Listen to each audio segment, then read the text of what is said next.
গোপাল ভাঁড়ের গল্প এবং গোপাল ভাঁড়ের ভিডিও দেখতে আমাদের আসলে সবারই খুব মজা লাগে, কারণ গোপাল ভাঁড়ের গল্প আমাদের সবাইকে হাসায়। গোপাল ভাঁড়ের কাণ্ড কারখানা আমাদেরকে প্রচুর বিনোদন দেয়। বাংলাদেশের ক্রিকেটে এই মুহূর্তে একজন গোপাল ভাঁড় আছে, তিনি হচ্ছে কি জানেন?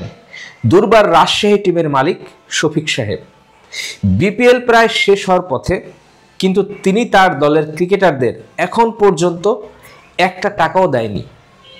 বলতে পারেন কয়েকদিন আগে তিনি না ক্রিকেটারদের চেক দিলেন। হ্যাঁ, সর্বশেষ ঘটনা কি জানেন? ক্রিকেটারদের সেই চেক বাউন্স করেছে। পুরো ব্যাপারটি যে ভুয়া, পুরো ব্যাপারটি যে প্রতারণা ছিল একদম স্পষ্ট। এই লোক দেখুন কি সকল কাণ্ড কারখানা করেছে। ক্রিকেটাররা তাদের রুটি রুজি হচ্ছে এই টাকাটা। একজন সরকারি চাকরিজীবী মাস শেষে তিনি টাকা পান, একজন যারা অন্য পেশায় তারা কিন্তু মাস শেষে একটা টাকা ইনকাম করে। ক্রিকেটার তাদের তো এই রুটি রুজি এই ক্রিকেট, এবং বিপিএল হচ্ছে ক্রিকেটারদের রুটি রুজির একটা অন্যতম বড় পন্থা।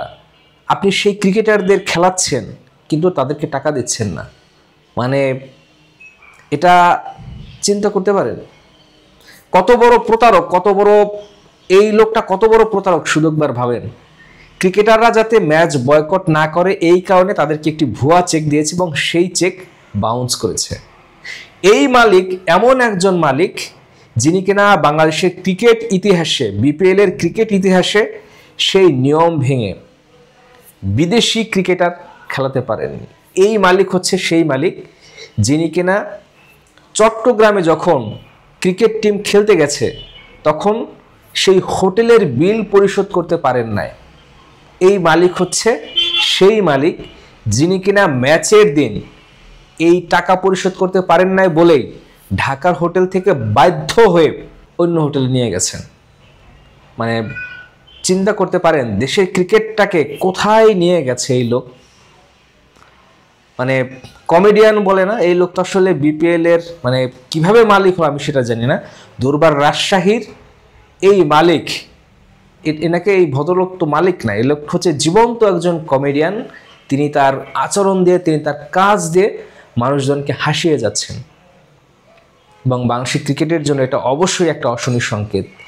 এই ধরনের মালিক যদি বিপিএলে কোনো দলের মালিক হন, সেই বিপিএলে একদম আকাশ ভরা তারা।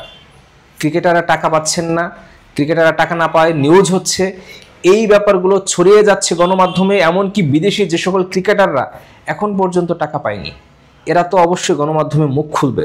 তখন দেশের ক্রিকেটের ভাবমূর্তি কোথায় যাবে, বিপিএল এর ভাবমূর্তি কোথায় যাবে চিন্তা করুন। দেশের ক্রিকেটটাকে বিতর্কিত করার জন্য রাজশাহীর এই মালিককে অবশ্যই আইনের আওতায় আনা উচিত।